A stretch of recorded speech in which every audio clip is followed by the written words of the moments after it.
Hivi ni kweli sisi hatuna macho ya kuona kwamba hizi tofauti zetu na kukatana kwetu zimetudhuru sisi katika nyanja zetu zote za kimaisha? Chini sisi tumechafua jina la Uislamu, sisi tumeharibu sifa za Uislamu kwa kugawanyana kwetu na kukatana kwa mambo yasiyofaa kufanya sisi tugawanyike. Huu ni ukweli kama maisha ni mchungu wanichoma mimi mwanzo kabla ya nini. Wala kuzungumza haya hatuwezi kuchoka, kwa sababu ni mambo ya kugusa na tuzungumzia dini yetu. Hatuna maslahi yoyote tunayopata katika nafsi zetu.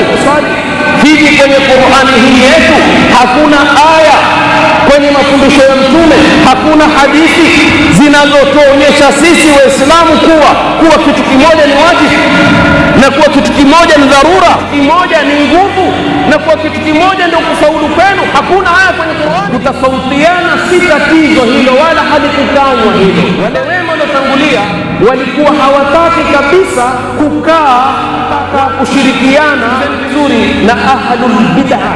Ahlul bid'ah wakati ule wao waliokuwa wakiwakusudia ni wale watu wenye bid'a za kikufuru, za kiitikadi, zinazomtoa mtu katika dini au zinazoharibu itikadi ya mtu, kina Al-Jahmiya, Al-Qadariya, Al-Mu'tazila na wengineo. Lakini walikuwa hawakumaanisha hawa wetu watu wa kusoma hitima na maulidi na kusoma dua kwa sauti baada ya sala, si hao.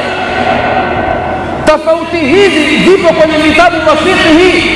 Hitima iite utakavyo wewe kuiita, vile wanavyofanya sivyo, lakini itabaki ni Qur'ani husomewa maiti. Je, la Qur'ani kumfikia maiti au kutomfikia?